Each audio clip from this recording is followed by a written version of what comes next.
everyone, in this video we're gonna talk about another topic, which is derivatives. Now before we begin, take a minute to hit the subscribe and don't forget turn on the notification button. Derivative is the process of finding average rate of change in the value of a variable with respective another variable is called derivation. The derivative of x with respect to x.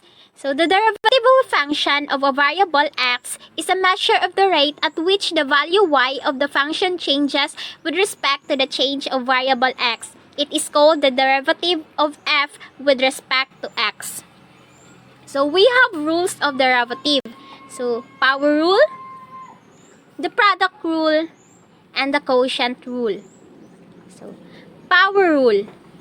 So, derivative x raised to n is found by n times x raised to n minus 1. So, we need to multiply x by the exponent n, then subtract 1 from the original exponent n.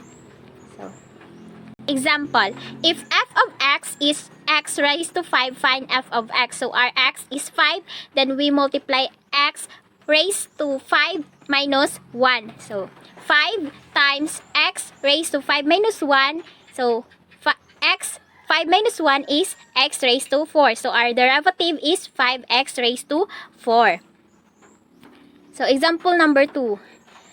Derivative of x raised to 4 fifth equals to 4 fifth x raised to 4 fifth minus 1. So, 4 fifth x, so x raised to negative 1 fifth. So, we multiply 4 fifth to x raised to 4 fifth minus 1. So, our derivative is 4 fifth x raised to negative 1 fifth.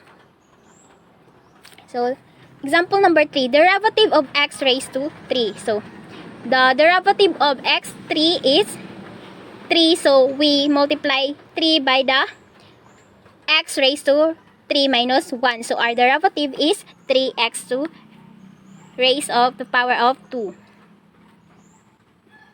So, product rule. So, product rule, to find the derivative of problem, where we need to multiply f of x raised to 2 minus 1 times x plus 5. Then, we use the product rule. So, the function x squared minus 1 times x plus 5. So, x squared minus 1 times x plus 5 plus x squared minus 1 times x plus 5. So, the derivative of x squared is 2x. So, we multiply by x plus 5, then plus x squared minus 1, then the derivative of x squared is 1. So, we multiply 2x times x, so 2x squared, then multiply 2x times 5 plus 10x, then we multiply x squared times 1 equals to x squared, then we multiply negative 1 times 1 equals to negative 1. So, our function of x is 2x squared plus 10x plus x squared minus 1. So, to find the derivative, so we add 2x squared plus x squared equals to 3x squared plus 10x minus 1. So, our derivative is 3x squared minus 10x minus 1. So, quotient rule. So, the derivative of a quotient is the denominator times the derivative of the numerator minus the numerator times the derivative of the denominator, all divided by the square of the denominator. So, we have an example. So, the derivative of 4x minus 2 all over x plus 1. So, we multiply the denominator by the derivative of the numerator, which is x plus 1 times 4 minus the numerator.